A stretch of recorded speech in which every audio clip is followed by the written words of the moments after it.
അസ്സലാമു അലൈക്കും വറഹ്മത്തുള്ളാഹി വബറകാതുഹു. പിന്നെ പലപ്പോഴും നമ്മൾ കേൾക്കുന്നൊരു സംസാരമാണ് ഓട്ടോ ഡ്രൈവറുടെ നന്മ എന്നൊക്കെ പറഞ്ഞിട്ട് കുറേ ഫേസ്ബുക്കിലൊക്കെ അങ്ങനെ ഓരോ ആൾക്കാർ എഴുതലുണ്ട്. കോഴിക്കോടുള്ള ഓട്ടോക്കാരുടെ നന്മകൾ എന്നൊക്കെ പറഞ്ഞിട്ട് പലപ്പോഴും കേൾക്കാറും ഇങ്ങനെ വായിക്കുന്ന സമയത്ത് മനസ്സിലോടി വരെ എന്താ വെച്ചിട്ടുണ്ടെങ്കിൽ ഈ ഓട്ടോക്കാർക്ക് എന്താ നന്മ ഉണ്ടാവില്ല, അവർക്ക് എന്താ നന്മ പാടില്ലേ എന്നുള്ളൊരു ചിന്ത ഉണ്ടാവാറുണ്ട്. നന്മകൾ സത്യത്തിൽ എല്ലാവർക്കും ഉണ്ടാവില്ല, എല്ലാവരുടെ മനസ്സിലും നന്മകൾ ഉണ്ടാവും. ഓട്ടോക്കാർക്കും ഉണ്ടാവും, സാധാരണക്കാർക്കും ഉണ്ടാവും, പല ആളുകൾക്കും നന്മകൾ ഉണ്ടാവും, അതേപോലെ തിന്മകളും ഉണ്ടാവും. ഞാൻ ഇന്ന് ഇതിങ്ങനെ പറയുന്നത്, ഇന്നിപ്പോൾ മക്കളെ ആയിട്ട് ഇന്ന് പുറത്തിറങ്ങിയത് ഒരാഴ്ച വീട്ടിലായിരുന്നു. എല്ലാവർക്കും പനിയും പിന്നെ വൈറൽ ഫീവറൊക്കെ ആയിട്ട് എല്ലാവരും വീട്ടിൽ തന്നെ ആയിരുന്നു, പുറത്തൊക്കെ ഒന്നും ഇറങ്ങിയില്ല. അപ്പം ഇന്നിപ്പം പനിയൊക്കെ മാറിയപ്പം ഫാത്തിയൊക്കെ ഒന്ന് സെറ്റായപ്പം ഏതാണെന്ന് പുറത്തിറങ്ങിയതാണ്.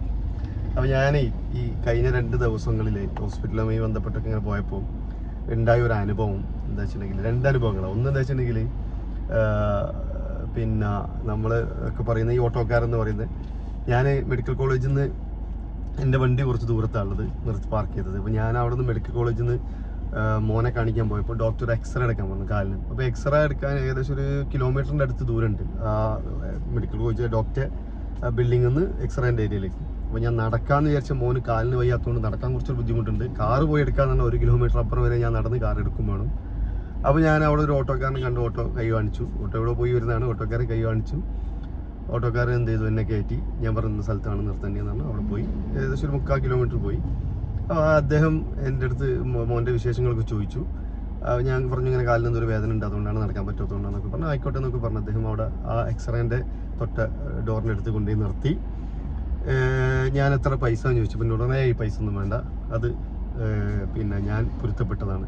ഞാൻ പറഞ്ഞാൽ പറ്റില്ല, പൈസ വാങ്ങണം, ഈ പൈസകൾ വാങ്ങണത് പറഞ്ഞാൽ പറ്റില്ല, എനിക്ക് ഭയങ്കര ഉപകാരം ഉണ്ടായത് പറഞ്ഞപ്പോൾ പെട്ടെന്ന് ഇല്ലല്ല അത് വേണ്ട, അത് ഞാൻ എൻ്റെ മനസ്സറിഞ്ഞ് എനിക്കും എന്തെങ്കിലും കൂലി കിട്ടണ്ട, നിങ്ങൾ പ്രാർത്ഥിച്ചാൽ മതി, ദുആ ചെയ്താൽ മതി എന്ന് പറഞ്ഞ് എന്ത് ചെയ്തു, അദ്ദേഹം പോയി. രണ്ടാമത്തെ ഒരു കാര്യം എന്താ വെച്ചിട്ടുണ്ടെങ്കിൽ, ഇതേ മക്കളായിട്ട് ഞാൻ നമ്മളെ തൊട്ടടുത്തുള്ളൊരു ഹോസ്പിറ്റലിൽ പിന്നെ കാണിക്കാൻ പോയ സമയത്ത് അവിടുത്തെ ഒരു ഡോക്ടർ നമ്മൾ പിന്നെ എന്താ പറയുക, കുറച്ച് നല്ല തിരക്കുണ്ട്. അപ്പോൾ ഡോക്ടറെ അടുത്ത് ഞാൻ പോയി കാണിച്ചപ്പോൾ എൻ്റെ അടുത്തൊരു പിന്നെ ടെസ്റ്റ് ചെയ്യാൻ പറഞ്ഞു. ഞാൻ ടെസ്റ്റ് ചെയ്യാൻ പോയി. പുറത്ത് ടെസ്റ്റ് റിപ്പോർട്ട് കിട്ടി. റിപ്പോർട്ട് കാണിക്കാൻ നോക്കുന്ന സമയത്ത് അവിടെ വരിയുണ്ട്. അപ്പോൾ ഇതിപ്പോൾ എങ്ങനെ കാണിക്കണം എന്നുള്ള അറിയില്ല, സ്വാഭാവികമായിട്ട് നമുക്കൊക്കെ ഉണ്ടാകുന്നൊരു സംശയമാണ്, ഇതെങ്ങനെ ഈ വരി കയറാൻ പറ്റുമെന്നൊക്കെ. അപ്പോൾ അവിടെ ഒരു അറ്റൻഡറായിട്ട് ആരെയും കാണുന്നില്ല. അപ്പോൾ ഞാൻ അവിടെ റിസപ്ഷനിൽ പോയി ചോദിച്ചത് എങ്ങനെ കാണിക്കുമെന്ന് വെച്ചപ്പോൾ നേരെ കയറിയാൽ മതി എന്ന് പറഞ്ഞു. ഞാൻ നേരെ കയറിയപ്പോൾ ഡോക്ടർക്ക് ഇഷ്ടപ്പെട്ടില്ല. ഡോക്ടർ പറഞ്ഞു പുറത്തേക്കാൻ പറഞ്ഞു, വേറെ പേഷ്യൻസിന് നോക്കണമെന്ന് പറഞ്ഞു. ആയിക്കോട്ടെ എന്ന് പറഞ്ഞു. അപ്പോൾ അദ്ദേഹത്തിൻ്റെ ആ ഒരു ബിഹേവിങ് എനിക്കും ഇഷ്ടപ്പെട്ടില്ല, ആ രീതിയല്ല എന്ന് തോന്നി. എന്തായാലും വേണ്ടില്ല, അദ്ദേഹത്തിൻ്റെ എന്തോ തിരക്കൊണ്ടായിരിക്കും വെച്ചാൽ ഞാൻ പുറത്ത് വെയിറ്റ് ചെയ്തു. കുറേ നേരം വെയിറ്റ് ചെയ്തിട്ട് നടക്കാതായപ്പോൾ ഞാൻ അവിടെ ഉള്ളൊരു പേഷ്യൻറ്റിനോട് ഞാൻ ചോദിച്ചു, നിങ്ങളെ കൂടെ ഞാനും കയറട്ടെ, എൻ്റെ ഈ റിപ്പോർട്ട് ഒന്ന് കാണിക്കാൻ വേണ്ടിയിട്ടാണ്. അപ്പോൾ അദ്ദേഹം പറഞ്ഞു ആയിക്കോട്ടെ കയറിക്കുമെന്ന് പറഞ്ഞു. ഞാൻ അദ്ദേഹത്തിൻ്റെ കൂടെ കയറി. അപ്പോഴും ഈ ഡോക്ടർ എന്ത് ചെയ്തു, എന്നെ തിരിച്ചയച്ചു.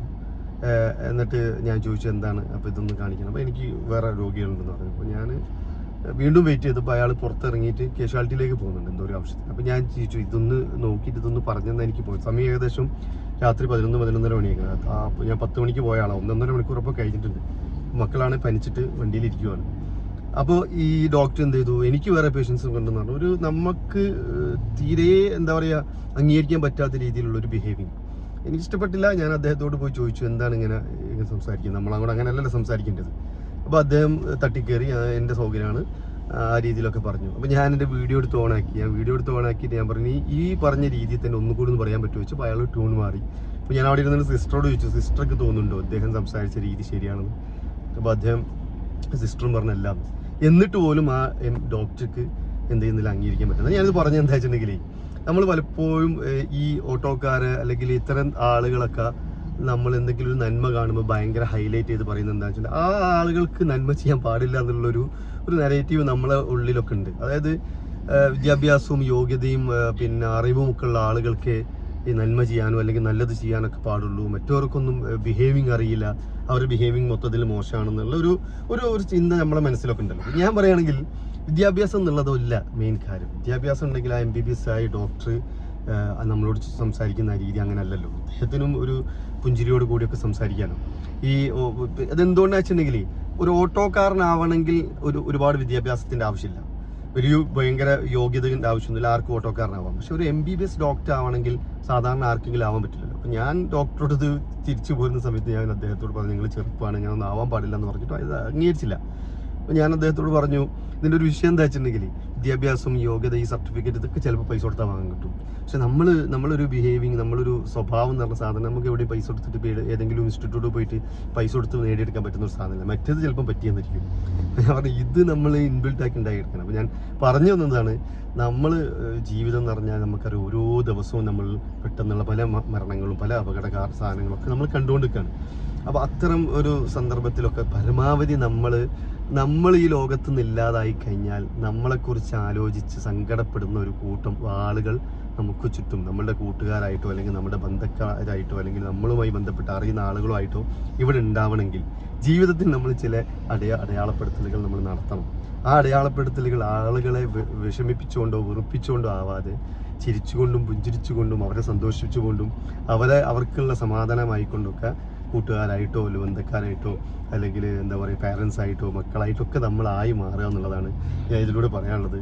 നമ്മുടെ അടുത്തും തെറ്റുകളൊക്കെ പറ്റിപ്പോവാം, എൻ്റെ അടുത്തും ഉണ്ടായിട്ടുണ്ടാകും ഇത്തരം തെറ്റുകളൊക്കെ. അതൊക്കെ അള്ളാഹു പുറത്ത് ഈ ഒരു ഇത്തരം കാര്യങ്ങൾ കാണുമ്പോൾ നമുക്കതൊന്നൊക്കെ ഒരു ഉത്തേജനം എന്താ വെച്ചിട്ടുണ്ടെങ്കിൽ വീണ്ടും വീണ്ടും നന്മ ചെയ്ത് ആളുകൾക്കിടയിൽ നല്ല ആളുകളായി ജീവിച്ച് മരിച്ചു പോകണമെന്നാണ് ആഗ്രഹം. അള്ളാഹു അതിനനുഗ്രഹിക്കട്ടെ. അസ്സലാമു അലൈക്കും വറഹ്മത്തുള്ളാഹി വബറകാതുഹു.